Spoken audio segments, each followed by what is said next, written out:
Hello and welcome once again to Political Dharma with Alan Zundel. The theme of this show is having competition to our two-party system for various reasons. But I've focused a lot of my attention the last year on minor parties and independent candidates, how they did in the presidential race. And continuing on after the presidential race, I'm going to be looking at forming a different kind of third party that embraces a lot of different perspectives and types of candidates, even those from other parties.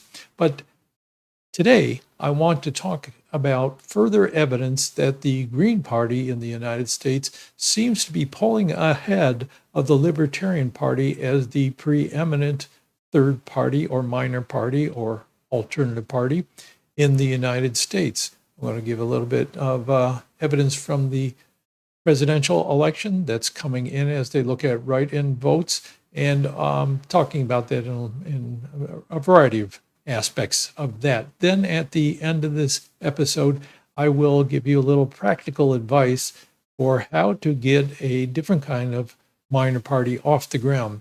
I've been talking about two things, really. One is having a large kind of open alternative party that's open to all candidates except the candidates of the major parties.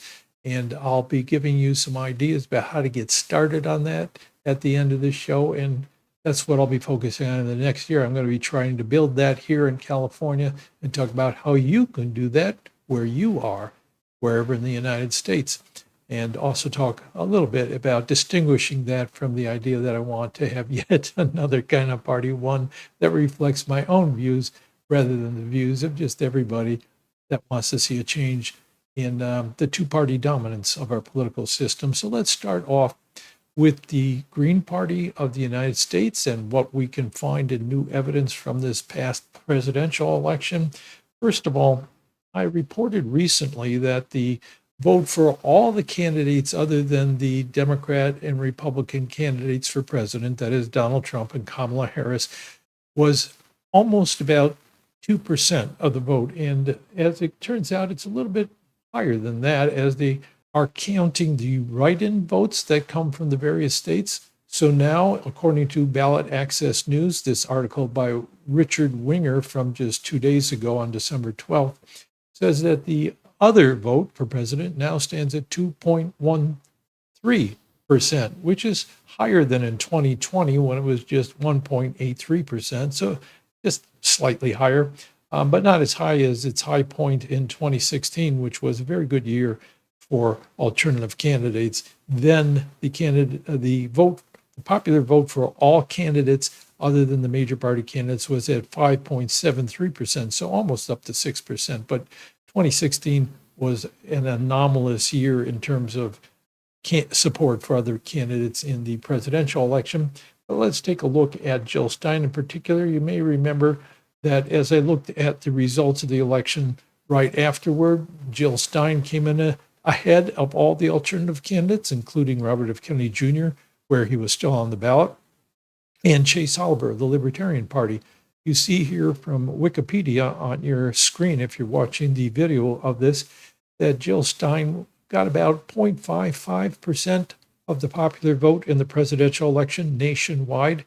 Actually, it's a little bit higher now with the write-in votes coming in, so it's getting to be about 0.57%.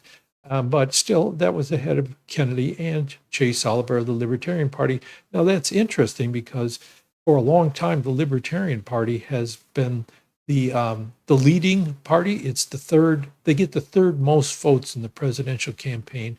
Republicans and Democrats are always first and second place, one or the other having one of those places. And the third has been the Libertarian Party. Even though it's very, very small, still it has been the largest alternative party in terms of its ability to get support and ballot access and other kinds of measures.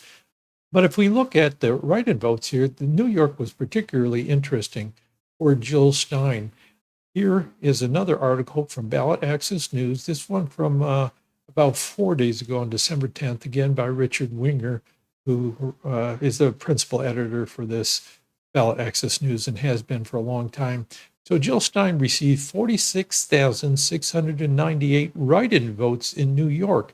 Now, you maybe remember that New York in 2021 raised its requirements for getting on the ballot in that state.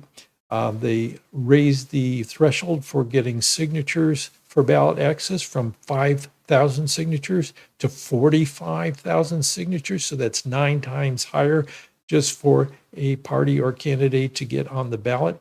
And then they said that when getting votes in an election in order to maintain ballot access in the future, they raised it from 50,000 votes in the presidential election to 130,000 votes in the presidential election. So that's pretty high.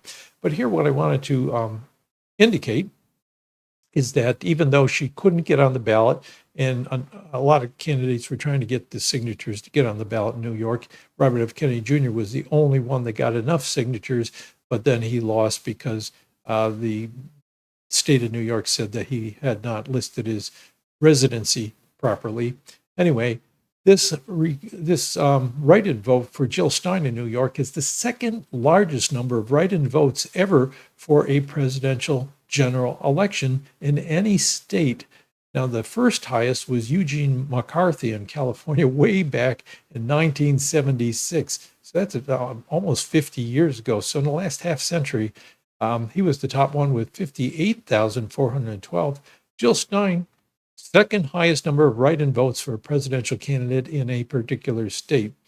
If you look down in the paragraph below that, the other candidates are nowhere near that. Again, Jill Stein with about 46,000, almost 47,000, or 46,500, I say roughly. Chase Oliver with a little over 5,000.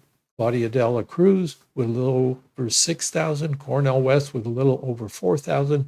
Peter Sonsky of the American Solidarity Party, which is about 1,500. So the rest of these candidates who were doing write-in campaigns had nowhere near what Jill Stein had. And that is one indication that somehow the Green Party candidate this year was polling way ahead of the other alternative candidates. And I want to remind you that this is another thing that I covered this campaign season, was that in the state of Ohio, even though Jill Stein was able to get on the ballot, they decided for convoluted reasons that they were not going to count her votes. Here is also from that same article on Wikipedia for the 2024 presidential election. As you see, in Ohio, the state at the top of the chart, and the Jill Stein vote total at the far right, there's no votes recorded, even though she had her name on the ballot.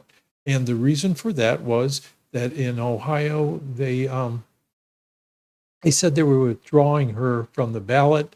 The Green Party was going to withdraw their name in order to put in the vice presidential candidate that she actually picked. So they're going to pull one out and put one in to get the right person on the ballot, which has been done often in the past.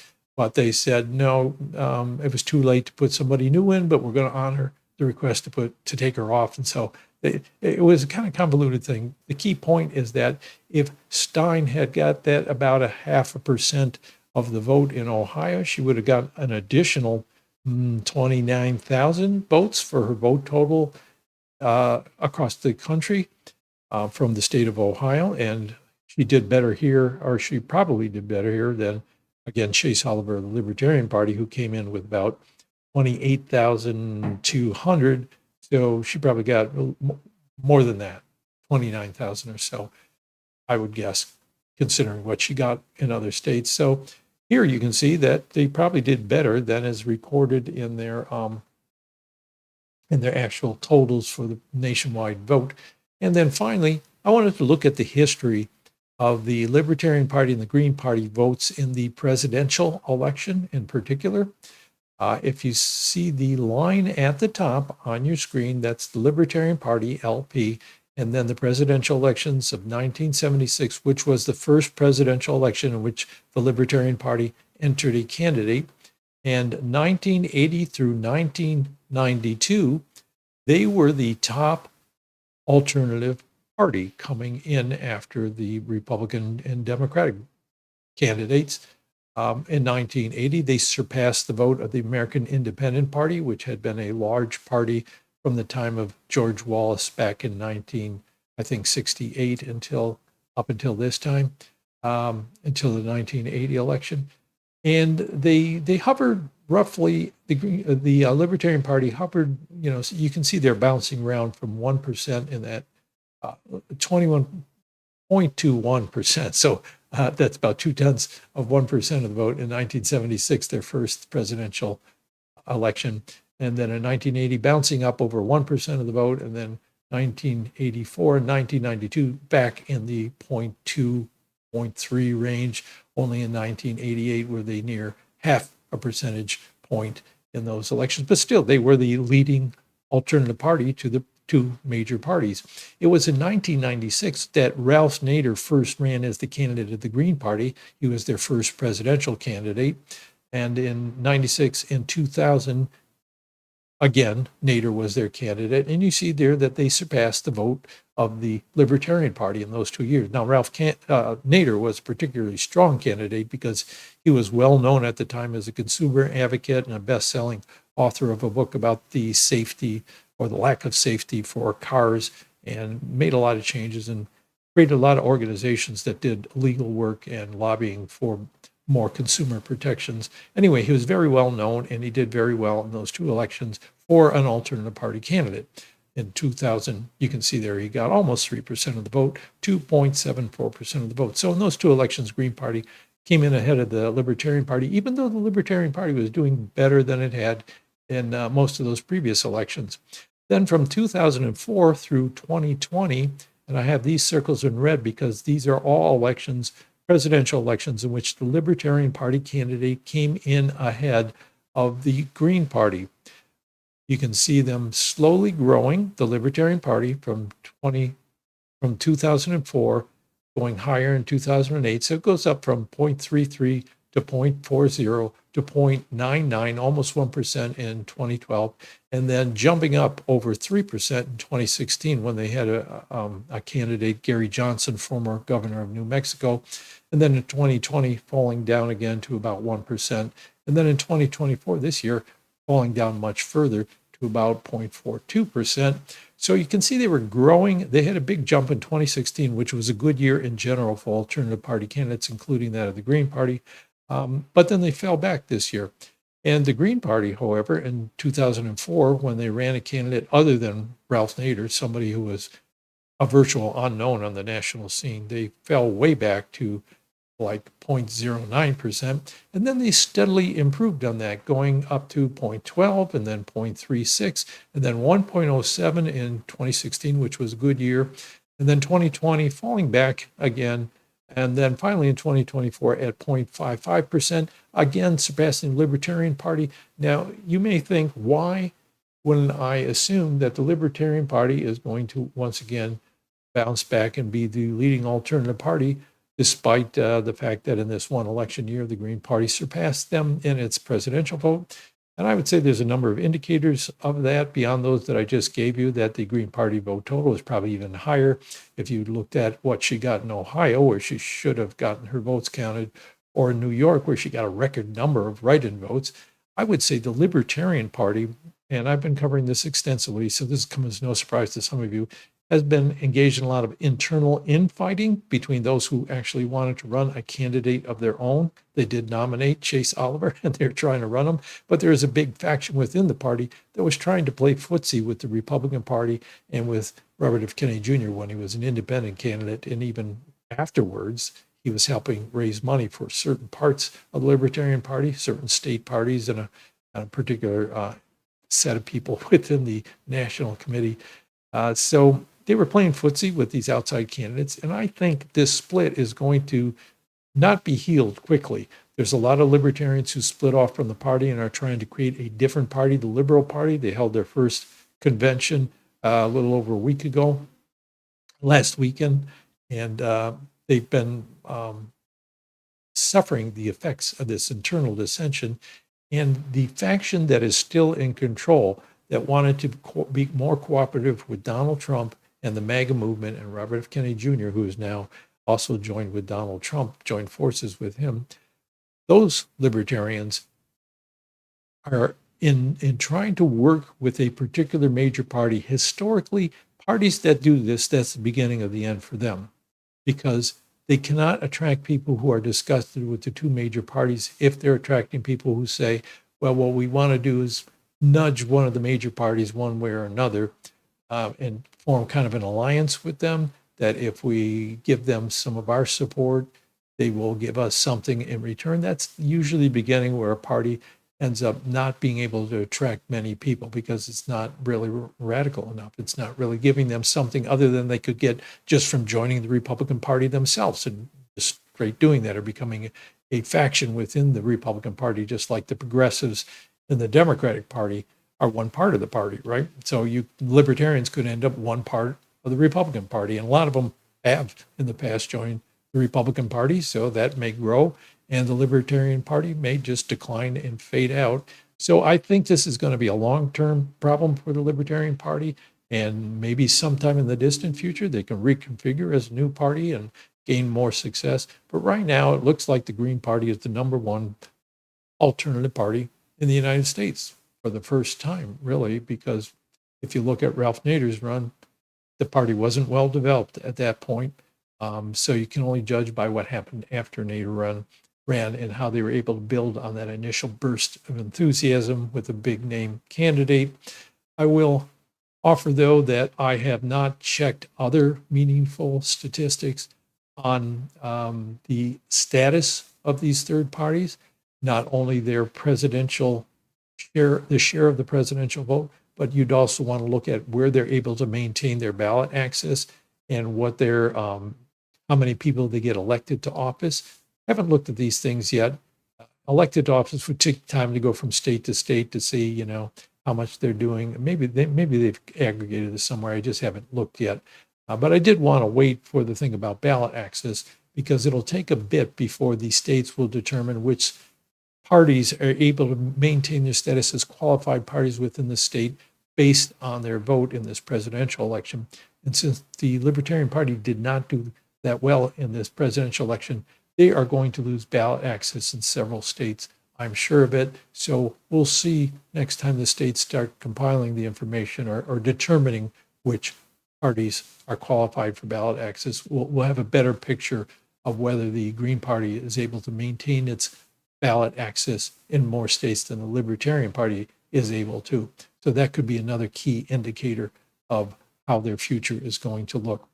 Even so, you got to say, all these minor parties together, all these alternative candidates, including minor party and independent candidates, do not get a very high share of the presidential vote. Now, they don't do much better in other offices where party labels are on the ballot, and they especially do not do well at the national level, such as in congressional races. Maybe one or two cases where somebody won in a congressional election.